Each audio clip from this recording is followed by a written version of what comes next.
Well, I always sat at home in Wisconsin because I went to law school here at the University of Wisconsin-Madison and practiced law here for several years before I moved to New York. And the doctor in New York had told me, I remember I went in with a lot of pain and I said, I don't know what's wrong with me, but I have a lot of pain in this area. And she said, she did an examination and she says, well, your uterus is enlarged and we need to do a special kind of biopsy. I can't remember the technical term. And then she says, but I'm going to be gone for a month. And, so I said to myself, I can't wait a month. I'm in too much pain. So I called Dr. Bose here, Aurora, and I said, this is my situation. Could you do the biopsy and tell me what's wrong with me? She said, yeah, come and I can do it Wednesday, she said. So I got on a plane, like he said. I told them, pick me up at the airport. I need to get this test done.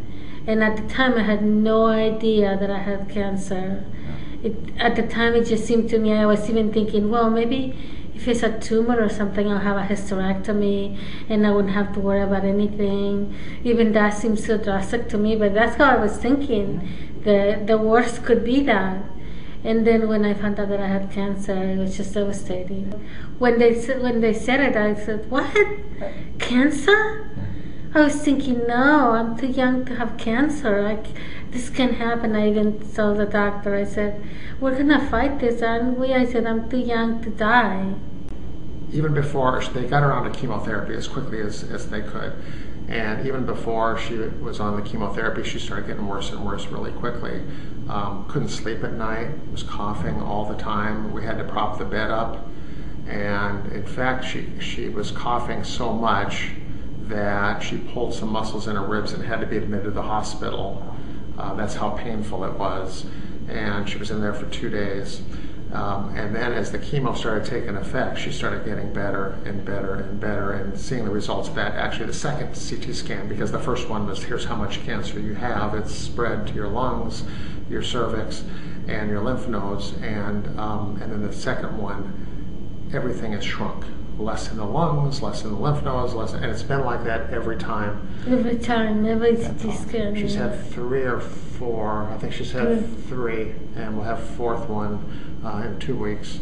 And she's had 7 rounds of chemotherapy. And we have to talk about, when we have good days and bad days, but when we have a bad day where maybe she doesn't have her appetite fully or just had chemo and she's weaker than normal, we stop and we think about how far we've come in just a few months and just a few weeks. I mean, it's just every week things are better. Wow.